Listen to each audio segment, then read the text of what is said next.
संपूर्ण देशभरामध्ये 7 नोव्हेंबर 2025 रोजी वंदे मातरम या आपल्या राष्ट्रीय गीताला 150 वर्ष पूर्ण झाल्याबद्दल देशभरामध्ये शासकीय पातळीवरती अनेक कार्यक्रम संपन्न होत आहेत। त्याचबरोबरीनं भारतीय जनता पार्टीच्या माध्यमातून महाराष्ट्रामध्ये 10 आणि देशभरामध्ये एकूण 150 असे कार्यक्रम संपन्न झाले। यापैकी एक कार्यक्रम पनवेलला संपन्न झाला, ज्याला सन्माननीय गणेश नाईक साहेबांनी उपस्थिती लावली। त्याचबरोबर सुप्रसिद्ध विचारवंत शरद पोंक्षेजी यांनी व्याख्यान या ठिकाणी त्यांचं आयोजित करण्यात आलेलं होतं।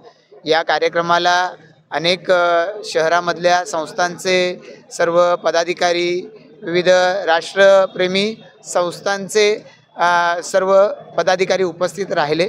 विविध शाळांचे विद्यार्थी, विद्यार्थिनी, शिक्षक, शिक्षिका हेही उपस्थित राहिले।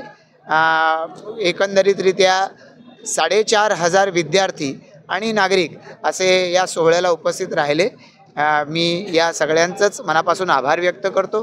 वंदे मातरम संपूर्ण गीत या सगळ्यांनी मिळून आज एकत्रित्या गायलं आणि इथे उपस्थित प्रत्येकाच्याच मनामध्ये, हृदयामध्ये रोमांच उभे राहिले। या सगळ्यांचाच मी ऋणी आहे। माझ्या चॅनलला सबस्क्राइब करा आणि बेल आयकॉन दाबा, जेणेकरून तुम्हाला माझे नवीन व्हिडिओ मिळतील।